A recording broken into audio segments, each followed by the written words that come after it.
Hey friend, are you searching for a podcast that partners faith and entrepreneurship? A toolkit of tactical how-tos to start or grow your online business God's way? Hop over and check out The Stephanie Gass Show, a top 0.5% podcast for women who are ready to create impact and income without sacrificing family or their faith. Listen in to over 500 episodes on biblical business training, clarity on your niche, podcasting, monetizing, and so much more. That's STEFANIEGASS, The Stephanie Gass Show. I pray it blesses you. Good morning, my friend. I hope you're doing well. We are in the middle of September, believe it or not, 2022. It is 30 good decisions. We've been just talking about make a good decision every day. Like today I'm going to spend a little bit more time in prayer. Today I'm going to reconnect with that brother or sister that I've fallen away from, had a relationship problem with. Today I'm going to break the ice at work with this person that I've had a hard time getting along with. Today I'm going to move a little bit closer to my goal of losing weight or stopping smoking or not drinking or whatever it is, getting more active, working on my finances, making a good decision today. Make a good decision not to click on a website, not to send that text message, to do this or do that or not do this or do that. And by the end of the month, if we just stack these little wins, when you set a goal or make an intention and you follow through, when you intend to do something and you actually do it, you get this incredible boost in your neurochemistry. You start to believe in yourself a little more, and you start to stack these wins and progress starts happening. So we're making good decisions. What's yours going to be? Listen, I would love to hear from you. SpeakPipe, SPEAK, SpeakPipe, PIPE, speakpipe.com/Dr. Lee Warren is the voicemail. You can always send us a voicemail. Lisa and Tata and I listen to these. We pray over them. We use a lot of them on the show, and I would love to hear from you. What's a good decision you've made? What's some struggles that you have? Maybe some ideas that you have for people who could be on the show, or hey, I'm so-and-so from Wichita Falls, Texas, and I would like to hear an episode about anxiety or whatever. Send us suggestions and ideas, and we'd love to hear from you. We'd love to put you on the show. We got a lot of changes coming to the podcast here. I'm going to give you some more structure, some more predictability.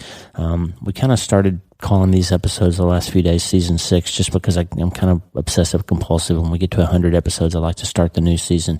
But we got some things that we're going to shake up. And one of them is what's going to happen on Fridays.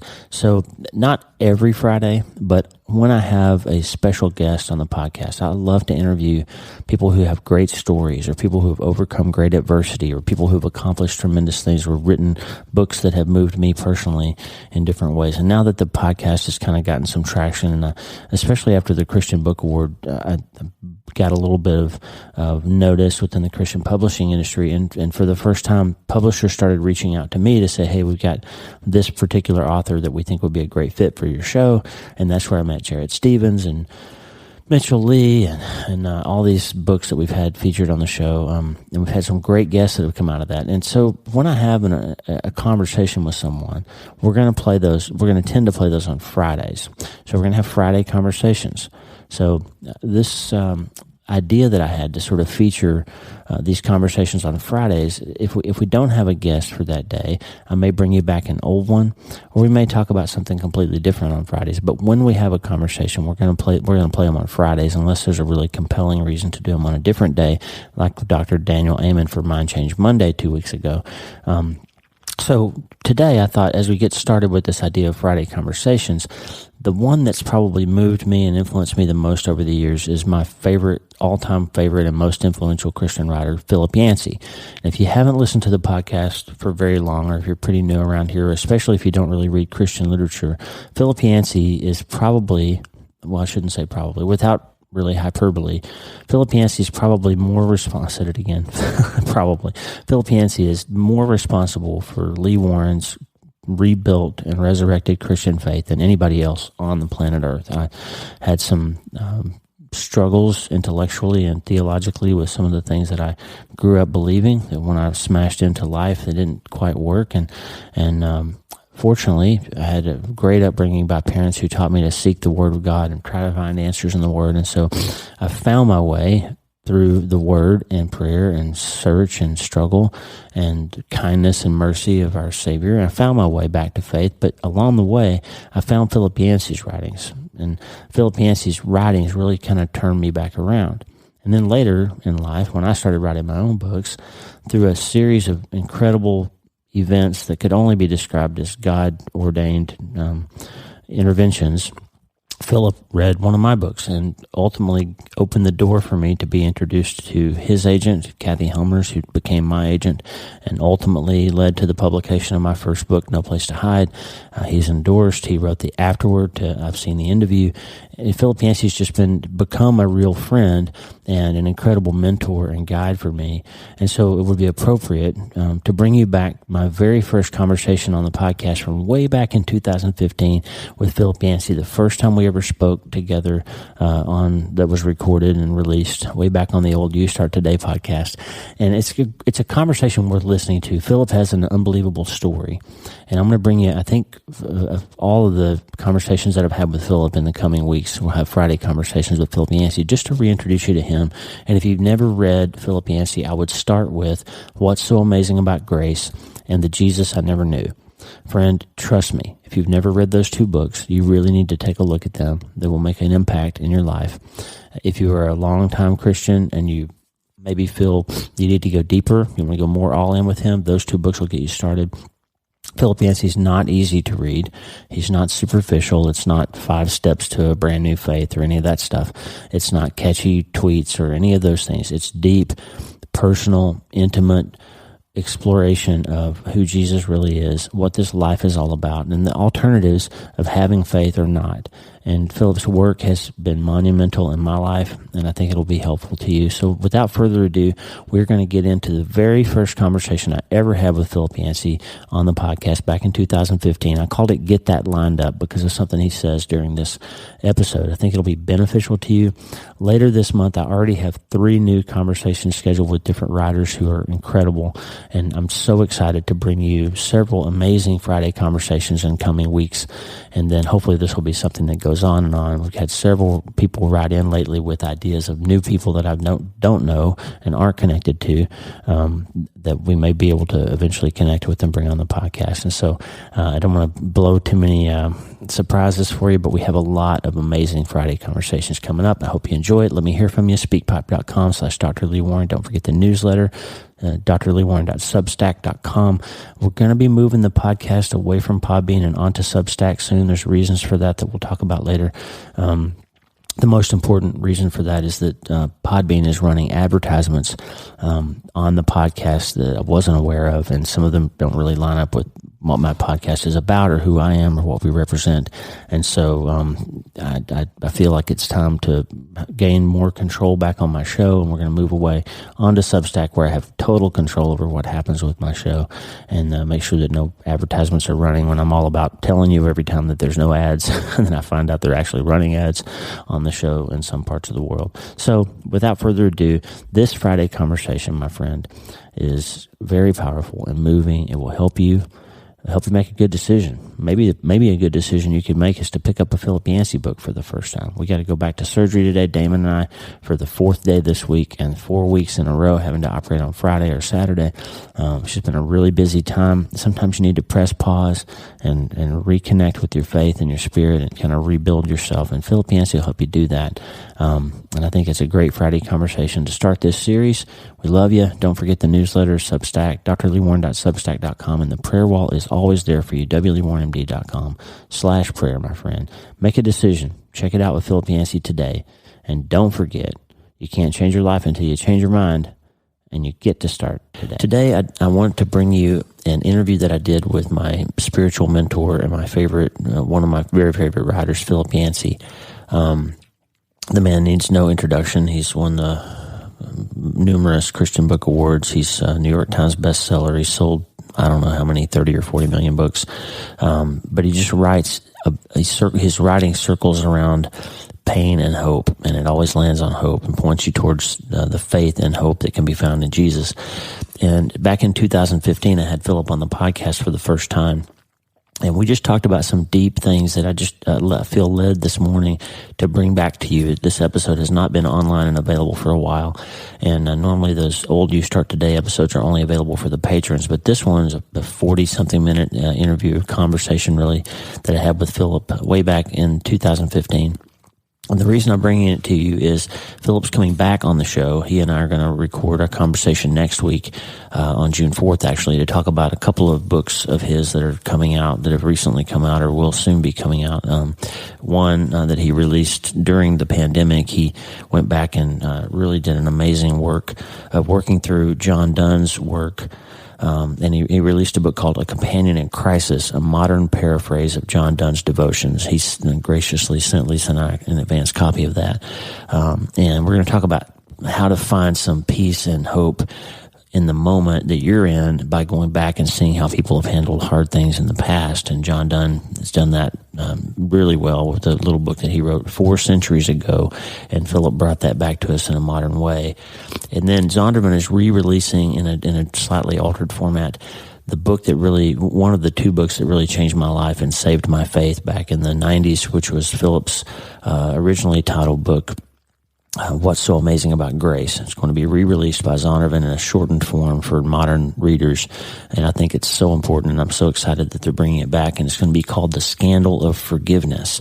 And so Philip and I are going to have a great conversation that you'll be able to hear in a couple of weeks, and so I thought it would be fun and helpful to bring back the conversation from 2015, and then to bring back and remind you of the conversation that Philip and I had in 2020, before that June 4th recording, which you'll probably hear the week after that. And then we're going to have Philip back one more time for the 4th episode in October, because he's releasing a book that I cannot wait to read. He's releasing a memoir of his life called Where the Light Fell, and that book is going to be very helpful to you and to everyone to see the story of faith through brokenness and hardship that Philip has walked in his life. And it's really going to be an inspiring and helpful book. So Philip has gifted us with some of his time for 2 more episodes coming up. And I thought in preparation for that, I want you to get to know this man who has made such a difference in my life. And so we're going to bring back today the first episode that Philip and I did together back in 2015. Remember, when I'm bringing you older content, that we're going to talk about some links that might not be active anymore. I can't control that. So if I tell you, if you hear a website address in that episode and you try to go to it and it doesn't work anymore, that's because the internet changes. If there's something you really want, some content that we refer to, then send me an email, lee@drleewarren.com, and I'll see if I can hunt it down for you. But just want to spend a few minutes today with Philip Yancey. This is a really great conversation that helped me work through some things back in 2015 in the early days after we lost Mitch. And I think this will be very helpful to you. So I just wanted to reintroduce you to a person that's very important to me. And I know you trust me because you're here listening to me. So get to know Philip Yancey. If you haven't read his books, get to know them. My 2 sort of mentors in writing and Christian faith guides that have been very helpful to me are Max Lucado and Philip Yancey, and they're sort of like Peter and Paul to me. Max's books are easier to read; they're not as intellectually challenging, because he just gets right to the heart of what Jesus is about, and everything is laid out and simple and easy to grasp, so that you don't have to grapple with the big concepts, because he just presents them to you in such an easy way. Like Peter's writing is more accessible than Paul's. Peter even said that, by the way. There's a little shot he sends out to Paul, that our brother Paul, who sometimes says things that are hard to understand. So Paul, I think of Philip Yancey more like Paul. His writing is not easy to swallow. It's not easy to process. You have to read a paragraph 3 or 4 times to sometimes get through it. It's more like calculus than multiplication. It's difficult, but it's difficult for a purpose, because in grappling with those big questions and hard things, you start to unwind that Gordian knot and solve the Rubik's Cube of the issues that you're going through. And that's related to me very well over the years. And my books are more hopefully in the middle of those 2, but Philip says some things that you have to think about and really chew on for a long time. And so I want to bring this back to you. I want you to get to know Philip Yancey, and I want you to start today. Hey, my friend. When I was 30 years old, I hit a real wall in my faith. I believed in God, but life was hard. I knew I wasn't good enough to please God. I knew I'd made a lot of mistakes, and then I saw all kinds of bad things in the world. I wasn't sure if God loved me. I wasn't sure if the Jesus I'd been taught about as a kid was even real, and if he was, I wasn't sure if I liked him or if he liked me. I heard preachers talk about grace, but after 30 years of watching Christians, I hadn't seen a lot of it in practice. Then a friend told me about Philip Yancey. I read his book, The Jesus I Never Knew, and it literally changed my entire life. In Philip, I found a fellow questioner, a writer who didn't pretend to know the answers, but wasn't afraid to ask the hard questions. Or as he said of himself in his book, What Good is God? I'm not a pastor, but a pilgrim, septic with doubt. In the years since, Philip Yancey has sold millions of books.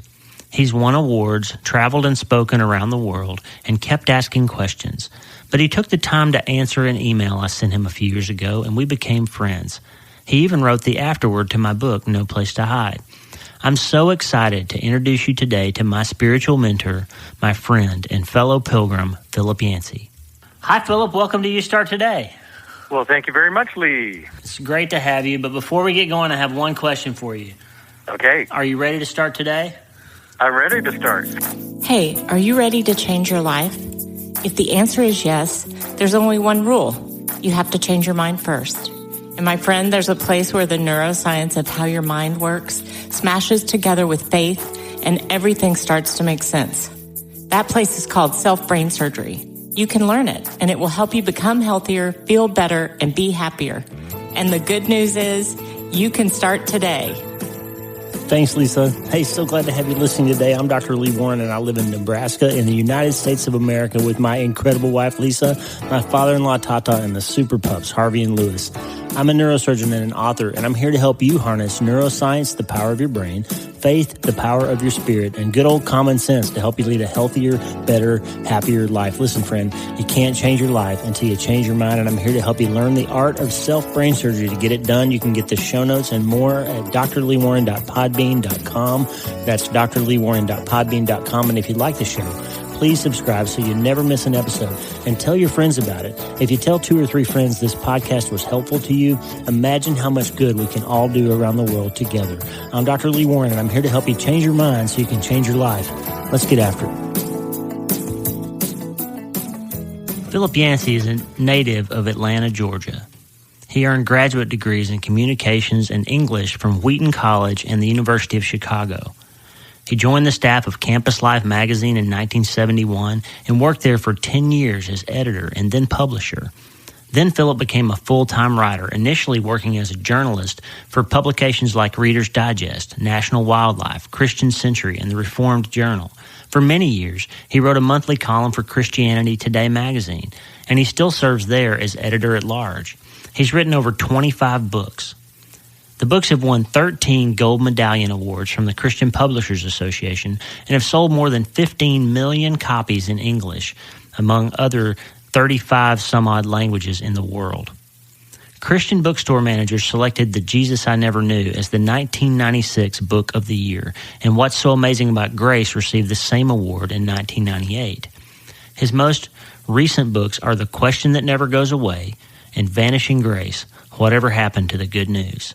Philip and his wife, Janet, live in Colorado, and in addition to being an impressive writer and world traveler, he and Janet have both climbed all 54 of the 14,000-foot mountains in Colorado. It's such an honor to have Philip Yancey here with us on You Start Today. You hear stories of people who have various life experiences and then come to God. My story was like that, but it wasn't...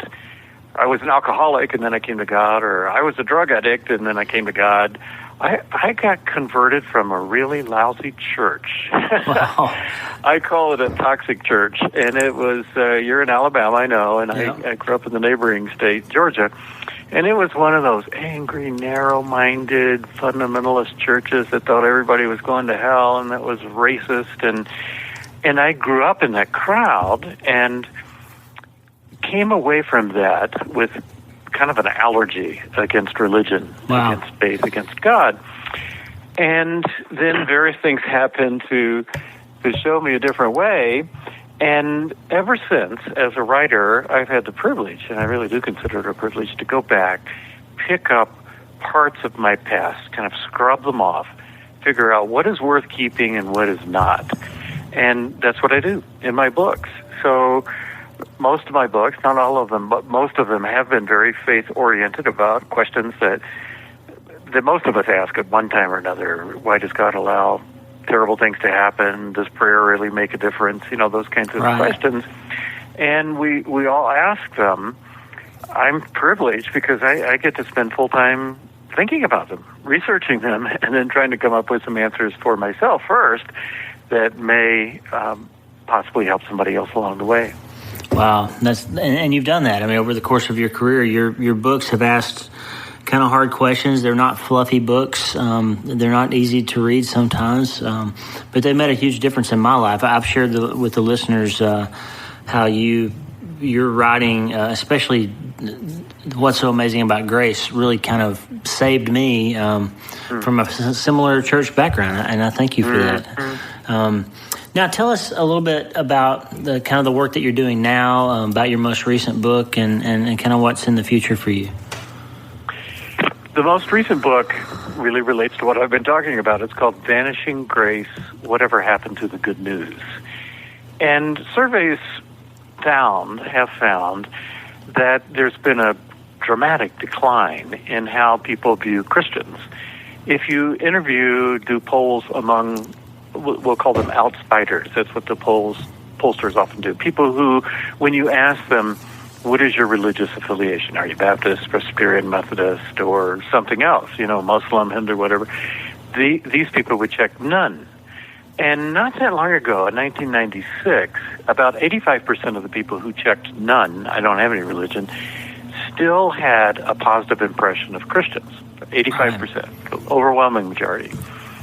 Not that much later, in 2010, if they interviewed the young people who checked none, no religious affiliation, only 16% had a positive impression of Christians.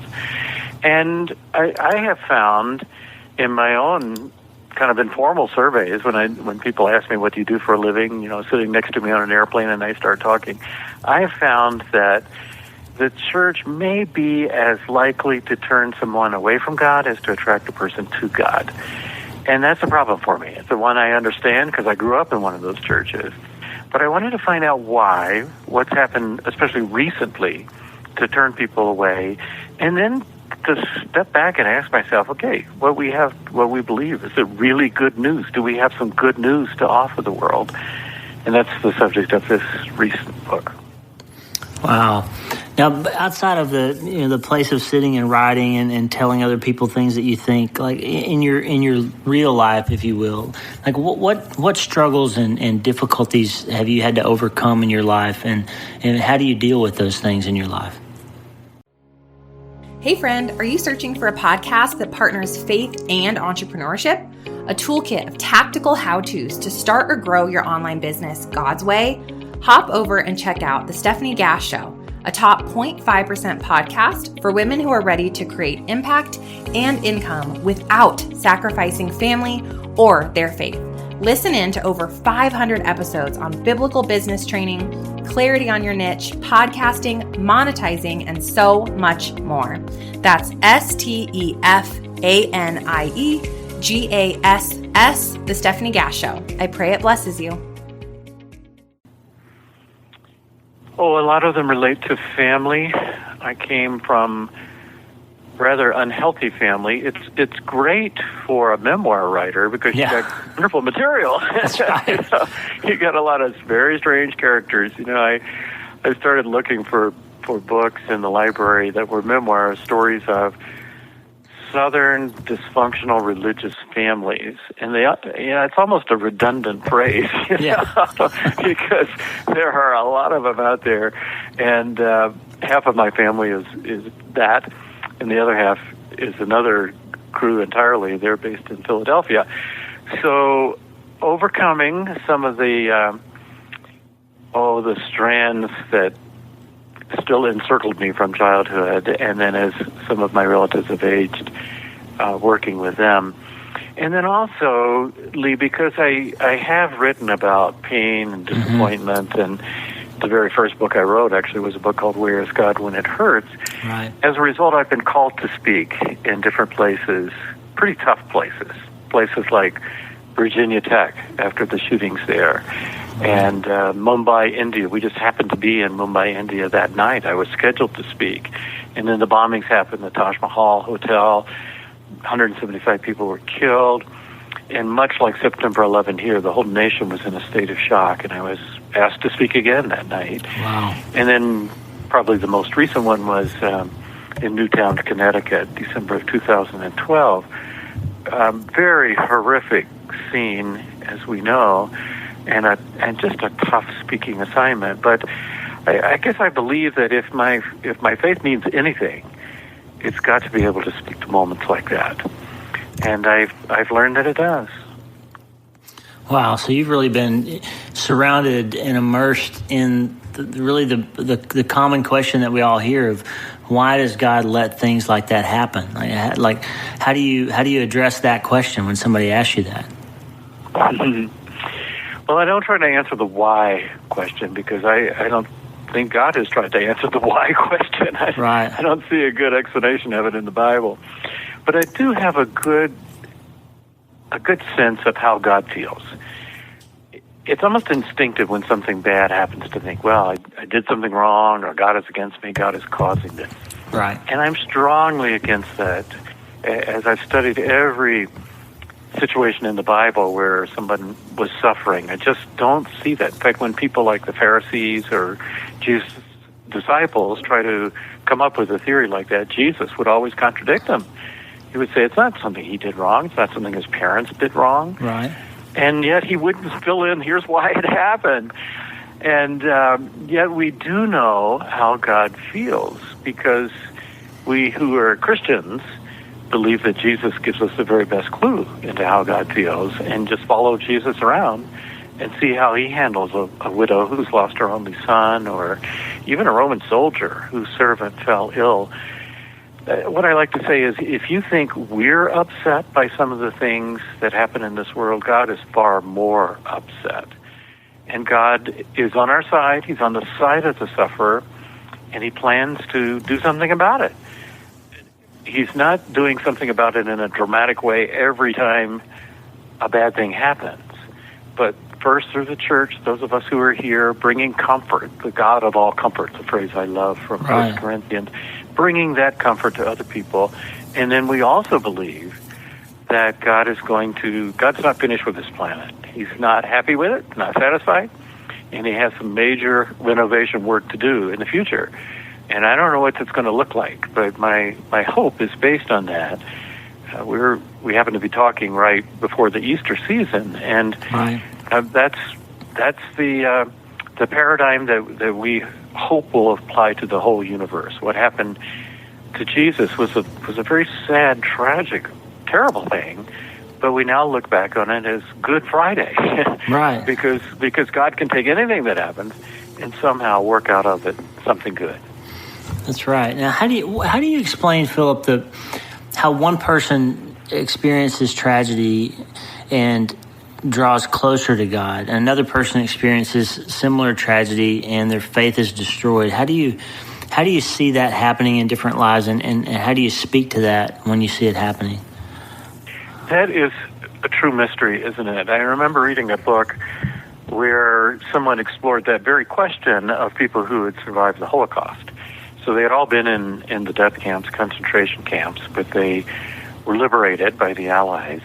And these people went around and interviewed them about how it affected their faith. Because many of the Jewish people who were arrested and imprisoned like that were people of great faith. And they wanted to find out, okay, how did that affect their faith? And they found out about 10% of the people just lost faith entirely. If no God could allow this kind of happen, there can't be a God. About 10% of people had their faith greatly strengthened. As one rabbi said, where else can you turn? That's all we had. We couldn't give up that last shred of faith. That's right. And then most of the people in between really didn't change all that much. It didn't push them one way or the other. Some of the stories that I have read that have moved me most are people who realized at a time like that, it's our attitude that is really going to be a decisive factor in how we survive or not. Viktor Frankl was a psychotherapist who went through the camps and developed a whole theory that the only thing we can control in a time like that is our response, our attitude. We can't control what they're doing to us. They're in control. They have all the power. But we can control, can something profitable be made from this? And when I look at the New Testament, I see that all the time as Paul and Peter and James, the various authors, write to people who are going through persecution, much as Christians in parts of the world are today. They don't say, hang in there, it won't last. They don't say, just have more faith and it'll disappear. But they do say, something good can come out of it. Because no matter what your trial is, whether it's this horrific kind of stuff happening in the Middle East or whether it's a baby with some, with some birth problems, some special needs you're going to be living with, they say these things can grow out of it. Patience and hope and perseverance and faithfulness. These are qualities that are hard to learn unless you go through difficult times. And I think that's the emphasis. Not why did this happen, but okay, now that it has happened, can anything redemptive, anything good come out of it? Right. That promise in Romans 8:28 about all things working together for good, that's one of those things that you, like when you've lost someone or when you're experiencing something difficult, that feels kind of hollow when people tell you that. God will work this out for good. But I think the point is that He provides opportunity for us to find good later through that experience if we hold on. Is that it? It is. And a lot of people, when they hear that verse, Lee, they think it says, for those who love God, only good things will happen to you. And it doesn't say that at all. In fact, almost the opposite. Yeah, it said all things that happen can be worked together between you and God to produce good. And Paul goes on later in that chapter and describes some of the things in his life. And he did not have an easy life. He had beatings and imprisonments and close escapes and shipwreck and snake bite, and he mentions a lot of those things, and yet he concludes very triumphantly saying, in spite of all of these things, they were used for good, for my good. And I believe that the foundation of the universe is God's love, and nothing can ever get in the way of that. He gives this whole list of things, death, nor life, nor time or space or angels. He just goes through the whole list, and that's the lesson that he clings to going through hard times. You always find him somewhere in that, and I think that's been true for us as we've gone through our great trial of losing a child, that we've found ourselves closer to him. I saw John Piper wrote in one of his devotionals last week that sometimes when you think you've hit rock bottom, you've really hit the rock of ages.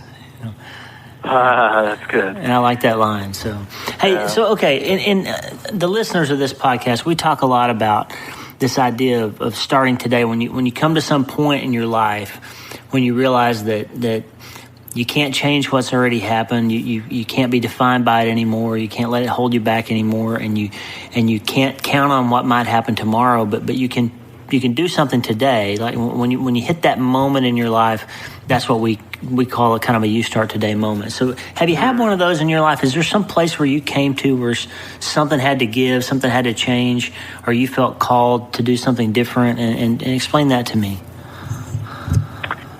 The first thing that comes to my mind, Lee, is an auto accident I had in 2007. I was speaking in a neighboring state, New Mexico, on a book tour, and it was February, mountain roads in Colorado. I'm driving along, hit a patch of ice, and suddenly the Ford Explorer I was riding in started tumbling down a cliff. I went back and paced it off later, and it went over and over 5 different times. Just terrifying time, loud, crunching metal. Every piece of glass was blown out. Everything I had in the car, skis and laptop and camera, was strewn all over the road, which was covered in snow. And I kind of walked around dazed, wondering, is anybody going to come down this remote little road in the mountains? And to make a long story short, some Mormon missionaries who were planting a church happened by, and one of them was involved with the ambulance corps, so they made sure that I got to a hospital and did some x-rays, found out I had a broken neck, pretty high up, the C3 vertebrae. Wow. And that can be dangerous. And I remember when the doctor came in, he said, well, we've done these CAT scans, and you've got a comminuted fracture, one of these kind of crumbling type fractures in a lot of little pieces. And what we're concerned about is whether it has punctured the carotid, I guess one of the vertebral arteries right next to it. And he said, if that has, we've got a jet standing by to fly you to Denver. But if your artery is bleeding, as we are afraid of, you're not going to make it to Denver. So he said, here's your cell phone. Call the people you love and tell them goodbye, just in case. Wow. And boy, that was I mean, I was in pain, but I was fully conscious and had my faculties, and I'm thinking, I could be dead 5 minutes from now. Wow. And so, as it turned out, obviously the artery wasn't leaking because I'm here talking to you 8 years later. But I had, as it turned out, 7 hours strapped down to a backboard like that as they're trying this and trying that, and I'm waiting for someone to come pick me up. I had what you might call a come to Jesus moment, you know. Wow. And I always wondered, growing up in one of these hellfire brimstone churches that you know so well, I always wondered if I faced death, is all that going to come flooding back? Wow. Here I've been preaching grace for years, and I believed in a loving God, and I was so pleased to have none of that fear. To have a feeling of calmness and trust. Okay, even if I do die today, I trust the God who will welcome me. I trust that God is a gracious and loving God, and the things I've been writing about are true. And then when I came out of that start today moment, for one thing, I went through what I call a days of grace, D-A-Z-E, days of grace. Just walking around kind of dazed. Wow, grass, it's so beautiful. Yeah. The sky is so blue, especially in Colorado. Look at those clouds. Aren't they great? You know, like a child discovering the earth for the first time.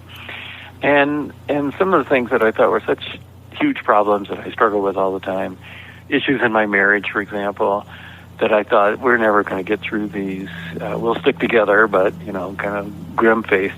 They just didn't seem that important anymore compared to a wife who was willing, if I ended up paralyzed, paraplegic, she was willing to just jump into whatever was necessary to be a caregiver. Wow. So that was definitely a start today moment for me. And frankly, that's why I'm working on this memoir. When I was younger, I would just choose, hey, this sounds like fun, I think I'll write that. Oh, that looks like fun, I think I'll write that. And I realized when I was lying there, you know, you may not have much time at all left. You know, none of us know how much time we have left. So you need to invest that time you have in your work, in your love, in the people you love, and the reason you think you were put on earth. So get that lined up and orient your life around that instead of just whatever looks fun at the moment. Wise words. So you obviously came through and you've done well, and you've had quite a career after that event, but that was quite a motivator in your life. It's encouraging to me to hear you say that your faith wasn't really challenged, that you found comfort in your faith in that hard time. That I guess all of us wonder what will happen to us if we're faced with such an encounter. So that's good news that your faith was strong in your dark hour. Hey, I have a couple of listeners that have sent in questions. If you don't mind, Philip, I'd like to let Arthur from Alabama has a question. I am Arthur Moore from Prattville, Alabama. Phil, my question is, how do you deal with when family and friends find out that you are a Christian and they start to use the word of God and quoting scriptures to get what they want from you, such as to get money or to get you to do something for them, knowing that for well that they are not believers in God or Jesus Christ, and when they use those things just purely for their gain, and they want to test your belief in your faith in God or in Christ. Well, that's quite a question. I don't think I've ever been asked that before. It's a good question. It is a good question. And I notice when I read the Gospels, I notice that Jesus seems to have the hardest time with people just like Art described. People who are kind of sanctimonious and quote the Bible to him, and they're always trying to pin him down and judge him and get their hooks in him. And especially if you combine that with family, oh my goodness, that's a major challenge. Because family they know what buttons to push. And in my own case, my family often disapproves of what I write, choices I make, and it's important for me not to get sucked in and let them determine for me what I believe is important, what I believe is right. So I would say to Art, their family, you got to deal with them. You can keep from letting them determine your life, but still do it with a gracious style. Don't let them quote scripture and try to get you to do things that you know are wrong. Jesus didn't do that. I mean, just look at the conversations he had with the Pharisees. They're always scolding him about this and that, and he just blows them off and blows them away sometimes. He has some pretty stern words. And yet, the people who were sincere, he always reached out to, treated with great grace. It's tricky being family because there are all these subconscious ties between us that we can't do anything about. Right. But I'm encouraged, Art, to hear you say that you know when it's right and when it's not right, and don't compromise. Don't compromise what you're convinced is truth, and yet at the same time try to do it in a gracious style and just say, well, I see things differently, and I have to make my own choices as you do. And they may be different, but I still love you. You're still my brother. You're still my uncle, whichever family member it is. Try to do both at the same time. That's great. Great question. Great answer, Philip. Thank you. We have one more question from Mark in North Carolina. Hi, Philip. My name is Mark. I recently heard another author say that great writers are great readers. I was wondering what books you're reading right now, maybe one from fiction and one from nonfiction, people that you think are great writers. Thanks. You're absolutely correct that the way to become a better writer is just to keep reading people who are better writers than you are. That's the only way to learn. It's just like if you play tennis with someone who's not nearly as good as you are, you're not going to improve. You got to play with people who are better. And I have an easy answer to that. It's not exactly what I'm reading right now, but I wrote a book called Soul Survivor that tells of people, great writers, who inspired me. Some of them are old-time people like Tolstoy and Dostoevsky, but also there were some I interviewed in person, Frederick Buechner, Henry Nell, and people like that. And if you want to know the kind of people I gravitate toward, those would be the kind of people. Recently, I've mostly been reading memoirs because it's a new form for me to write. And when I try something new, I want to go to the good people. I counted up the other day. I read about 250 memoirs in the last few years. Wow. Just one after the other, trying to find out what makes a good memoir. What can I learn? And every one of these books stimulates something out of childhood memories or whatever that I wouldn't have thought of if I had not read that book. So if you want to know my taste in books, pick up Soul Survivor. And one of these days on my Facebook or website or something, I'll publish some of the memoirs that really stand out to me too. And I just encourage you to keep reading. I'm encouraged to find out that there are people out there who are actually still reading books. There are many. So we do a book a week challenge on the website, and lots of folks, including Mark, write in and tell us what they're reading every week. So, oh wow, that's great. So, one more question. Someone who wished not to be identified said, "I'm a Christian. I try to live my life correctly. I try to do everything right, and my life never stops being hard." Philip, why does life always have to be so hard? So hard. I remember a book that was a bestseller a number of years ago, and I got to know the author a little bit, and that is The Road Less Traveled by Scott Peck. Right. And I remember the very first line, life is difficult. That's the first sentence he came up with. And frankly, if I was trying to sell a book, that's probably not the first sentence I would come up with. But It became this huge bestseller because people identified, just like this listener, people identified, yeah, you're right, it is difficult. So what do we do about it? What do we do? I'm old enough, I'm 65 this year, and it's one of those hallmark times when you kind of look back on life. And we go through seasons. There are some seasons that are really hard. I was giving a talk a few places overseas, and I talked about the seasons of our faith, going through springtime, summertime, fall, and winter. And winter is the tough time. That's you know about that, Lee, and losing your son, and of course you saw many people going through that when you were in service in Iraq, people who are losing body parts and their whole lives changed. And one thing that struck me as I was thinking about winter, I came across a line from a botanist that I'd never thought of before, and that was, he said in the winter trees look dead. I look out my window right now. I live in Colorado. There's not a leaf on the deciduous trees. They look like dead sticks. Right. I don't know whether this aspen is dead, will come back to life in spring or not. It looks dead. But the botanist will tell you that it actually does most of its growing in the winter season. It puts down roots. That's where the main growth occurs.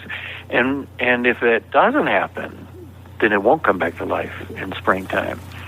And I've seen that again and again. I remember going to some of these places like Newtown and Virginia Tech, and even mega disasters like the Japan tsunami, and seeing in person how communities pulled together, Hurricane Katrina, the way churches pulled together and the survivors pulled together and became stronger. And that's happened again and again. It's just, after September 11th, the United States, we don't turn away from each other. We pull together at a time like that. And that winter season can be one of the times of growth. When you're in the middle of it, you can't see it. You're just trying to stay alive. You're just trying to survive. But later, you can look back and say, now I understand. There are things that happened during that period that nourished everything that has happened since. Wow. That's exactly right, and great advice. Thank you for taking those questions, Philip, and for just giving us this time today. It's been a great opportunity to have a conversation with you. And just a couple more things. If folks want to connect with you, Philip, what's the best way that they can get to know you a little better? I do have a website and Facebook. I don't do Twitter yet. I keep getting publishers trying to twist my arm, but I don't know. It takes me more than, 140, 160 characters to say something. So the Facebook is just my name, Philip Yancey, and then the same with the website. And I'm not on there every day. I try to think of something worth saying before I post, and try to keep it from taking over my life. I need to keep writing these books as I go, but that's probably the best way. And I want to also say, Lee, how wonderful it's been to connect with you. We have a lot in common, and I love your books. You've got, I don't know how you do all you do, these podcasts and the newsletters and the music and the and then, oh yeah, by the way, you do surgery every once in a while too, But we've both been touched by some of the same authors, and it's been a joy. I hope all your listeners by now have bought your book and read it, because it's great, and I expect much more down the road from you. Well, thank you, sir. And, I've told the folks this before, but my book probably wouldn't be in existence without you. And I love that we've developed a friendship and just have so much respect for you. And I thank you for the work that you're doing and the lives that you're touching. And just really, really, really appreciate you, Philip. Thank you so much. have one more question. Okay. So this is always the last question I ask people, and I think it's the most important one. Somebody out there is stuck in some place in their life, whether it be in their faith or in some difficult situation. What's Philip Yancey's advice for them to help them start today to make tomorrow better than today? I mentioned that Scott Peck wrote this book, The First Sentence Was Life is Difficult. And I almost think that life should come with a warning label on the wrapper. I remember seeing advertisements on television for some difficult thing, and it'll say, professional drivers do not practice this in your home. Right. Life should come with a label, do not practice this alone. That, to me, is the key. Because when we isolate ourselves and we try to bear these hard times alone, it just weighs you down. Find people, a supportive community. For some, it's family. In my case, it really wasn't. For some, it's church. Some people have a hard time with church. But just don't do it alone. I have seen these surveys. I mean, you do surgery all the time, Lee, and you know what it takes for people to recover. And you can't say to people, look, if you just pray hard enough, then God will heal you and you won't need the surgery. It just doesn't happen. It may happen every once in a while, but it's a miracle. It's not an ordinary thing. But you can say this. You can say, if you are connected with a community that loves you, especially a community of faith, you will recover faster and better. That's right. And the reason is the things that keep us from recovering are things like guilt and fear and anxiety and stress. And if you've got people who will take care of the food you need and make sure you have a ride to the doctor and look after your kids or look after your dogs, you don't have to worry about those things, then you can use all your emotional health to line up with the rest of your body and spiritual health, physical health, and get your body back where it should be. So I guess that's what I would say. Not all of us are recovering from surgery, but the same principle applies in anything we go through. Don't practice it alone. Find some people that you can lean on, and then people who can lean on you when you're in a healthy place. We go through these seasons, and the only way to survive is for us to develop the kind of community that gives us strength whatever season we're in. Well said, sir. And Philip, I really appreciate it. Thanks so much, and God bless you very much. I enjoyed it. Good questions, Lee, and the rest of your listeners out there. Thanks, Philip. That was a great conversation, and it was a real honor to have you on the show today. I learned so much from you, as always. My friend, let's look at Philip's story through the lens of our 5 truths for this year that we've been working through on the podcast. Number 1, past losses can teach us, but they cannot define us. Philip found God in spite of being raised in a judgmental, toxic church. I got converted from a really lousy church. He had to overcome this church abuse, bad theology, racism, and the amazing ways in which the church can keep us from seeing who Jesus really is. Number 2, massive change requires massive action. Philip had to resurrect his faith, and he did it by leaning into the hard questions his upbringing had implanted into him. And I grew up in that crowd and came away from that with kind of an allergy against religion, against faith, against God. He had an allergy to church because of bad, people in the church, not the church itself, but people who just didn't get it right. And Philip had to overcome that allergy to church by getting to know Jesus. Number 3, if you want to feel better, you have to do better. Philip rejected the prison of his past and decided to work hard to move into his future. And then various things happened to show me a different way. And ever since, as a writer, I've had the privilege to go back, pick up parts of my past, kind of scrub them off, figure out what is worth keeping and what is not. And that's what I do in my books. Number 4, peace is achievable in spite of circumstance. For Philip, the family and church difficulties he'd faced made him realize he needed a community of people to help him find peace and strength. He found that in the global church of people who knew the answer to his own question, what's so amazing about grace? We go through these seasons, and the only way to survive is for us to develop the kind of community that gives us strength whatever season we're in. Number 5, the time to start is today. You start today, my friend. As Philip said, life ought to come with a warning label, but it doesn't. Life is hard and there are no guarantees, but when you know that you're being called to the fact that you can no longer let your yesterdays define your tomorrows, that's when you start today. Hey, thanks for listening. The Dr. Lee Warren podcast is listener supported. Check out patron.podbean.com/Dr. Lee Warren. That's patron.podbean.com/Dr. Lee Warren. Patrons and partners get free books, transcripts, special patron-only episodes, and more.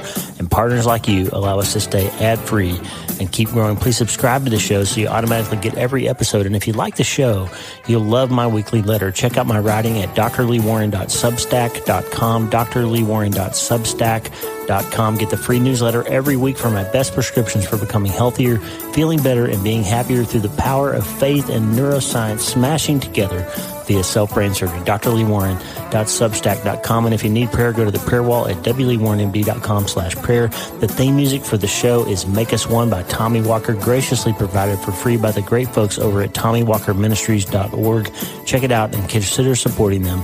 TommyWalkerMinistries.org. Remember, you can't change your life until you change your mind, and the good news is you can start today. I'm Dr. Lee Warren. I'll talk to you soon. God bless you, friend. Have a great day.